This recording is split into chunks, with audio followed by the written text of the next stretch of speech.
talking about, it's almost like an international arrest warrant means that wherever they travel outside of their own country, they're going to get arrested. And sometimes within the country, if there is, for example, an uprising against Netanyahu, then they could also arrest him domestically. It just kind of depends how it goes.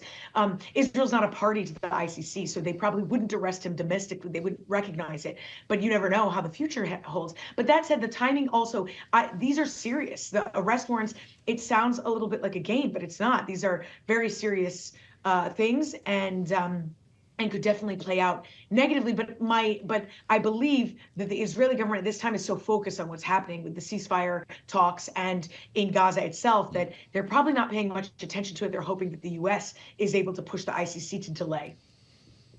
Well, the talks are supposed to begin Tuesday in Cairo here. And as the U.S. urges Hamas to accept a deal, Hagar, we don't even know if Hamas is going to be there. They haven't responded to questions about Israel's offer or whether it will send a delegation. So I guess we're going to learn imminently here if this is possible. We can't obviously move forward without Hamas, can we? No, not really. No, you can't move forward without them.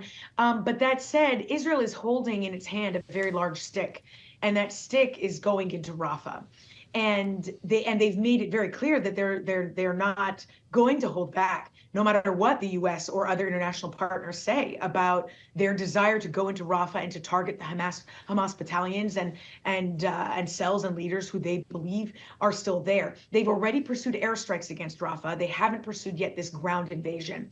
And we know from satellite imagery that we've seen new tents erected to the north of Rafah. So it's believed that those tents are part of the Israeli plan to evacuate over 1 million people who are in Rafah. But that said, that is a very big threat and very credible threat that Israel holds, and that you can see them using that they're not afraid to go in, and this ceasefire deal is the only thing keeping them from pursuing that operation. Well, we know that's part of the message that Antony Blinken, the Secretary of State, is bringing to the region, trying to persuade Israel against an imminent invasion of Rafah, given how many hundreds of thousands, if not over 1 million Palestinians could be caught up in that. Can we just talk about his role, though, as a mediator in all of these varying different areas with the Israeli government and IDF, with the other parties involved in these negotiations? He's been to the Middle East 7 times in less than 7 months, Hagar. And what does he really have to show for it?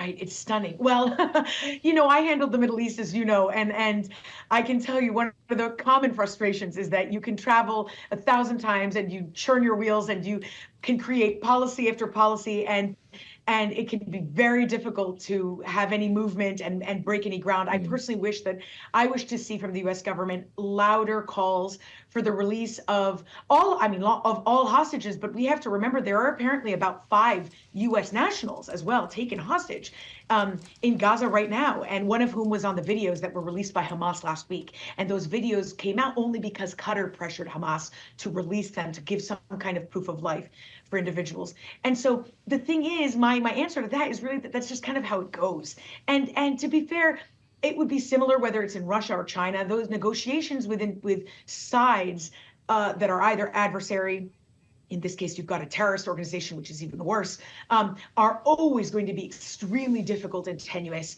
And also, by the way, with the Israeli government, also the conversations are always difficult.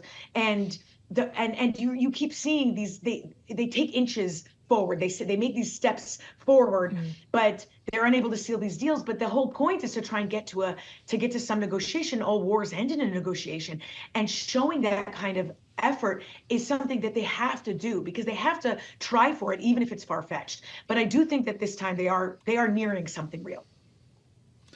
Hagar, we have to ask you again about what's happening at Columbia University, something Kailey was mentioning a bit earlier this hour, and we'll remind our listeners and viewers that you are a professor at Columbia's School of International and Public Affairs. 2 p.m. is the new deadline that authorities have provided students to break up their encampment and leave the central lawn so they can start preparing for graduation ceremonies in the middle of May. There are a lot of things I'd like to ask you about all this, including what you're hearing might happen today at 2 o'clock. But to what extent is this? You're at the microcosm here of this argument on the campus of Columbia University, the extent to which it's impacting national public opinion.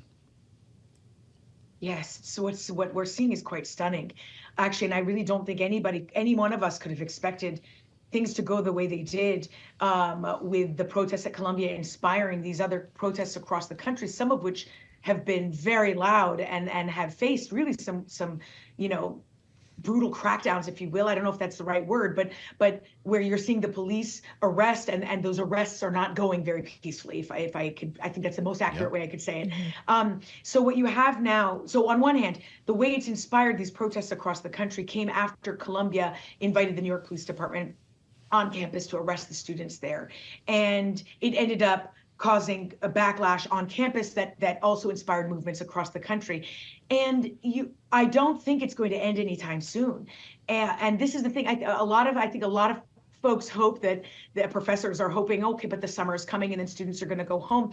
But the administration seems to believe and expect that these protests are going to continue until the election, at least, and that they're going to use the election and the political banter and focus to highlight this issue even more. They're going to feel quite strongly about that. Now, if you're going to have a ceasefire now, or even if it delays and it's in a month or so, that is going to ease tensions a little bit.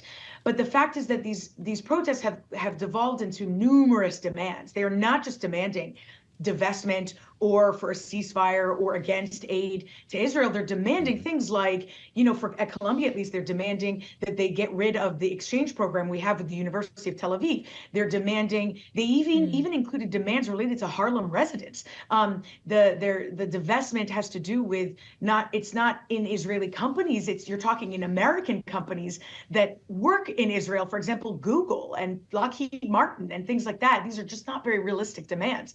And so they've reached this standoff and impasse. Yeah. They've reached an impasse is the right word. And I expect at 2 p.m., I do expect some students to accept to stay, and knowing that they might get arrested or that the security might take them off. They will be suspended if they stay past 2 p.m. And the university was clear that they've been able to identify who they are. That's not difficult, and that they will be suspended. And if they're suspended, then they're trespassing on the campus, and so they will be removed somehow. But I expect it to get very tense.